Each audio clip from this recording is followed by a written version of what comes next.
Let's have a look outside.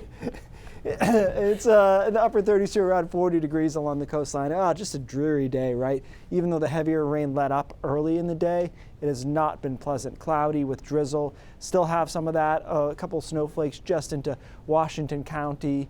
But this is the end of this system as it continues to move away from us. And we put down some good rainfall amounts. About 1 to 2 inches of rain fell last night, adding to what we had earlier in the weekend. Obviously, the ground is super saturated, which we'll talk about in a second. Tonight is quiet. It starts to go from cloudy to partly cloudy. Temperatures drop down to about freezing, probably the mid-20s to low 20s in the mountains, where I'm hearing they're going to try to fire up the snow guns if they can this evening, because they obviously need some snowpack, some snow cover there. Tomorrow's actually a beautiful day. We get into the mid-40s, some upper 40s possible too. A lot of sunshine. That's the key here, is it's going to be really pleasant throughout the day, and then it's quiet tomorrow night. We start with a little sun on Saturday. Doesn't last all that long though, and we're clouded up through the day Saturday. It's in the upper 30s to around 40s. It's fine. It's a fine day, but our next storm system moves in on Saturday night.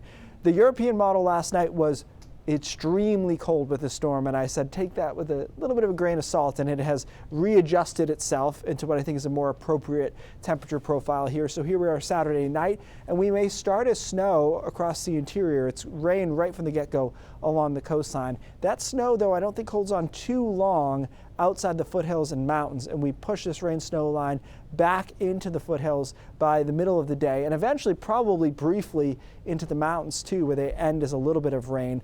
But it's largely a snow event for them, and I think we're looking at 4 to 8 inches of snow, and including some of our bigger ski areas, which will be good for them. I think we're looking at maybe a quick slushy inch in Lewiston, maybe into Bangor too, and anything south of that is going to be no accumulation from the system at all. For the rest of us along the coast and inland, looking at another inch or inch and a half of rain, which, as we talked about, we're quite saturated on the ground to begin with. So runoff will continue to be runoff.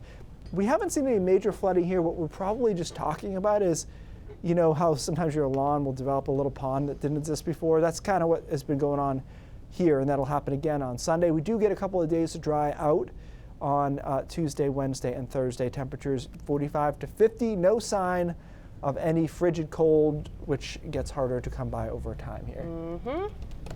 Here we are, Yeah. once again. Yeah. All right, thanks, Keith.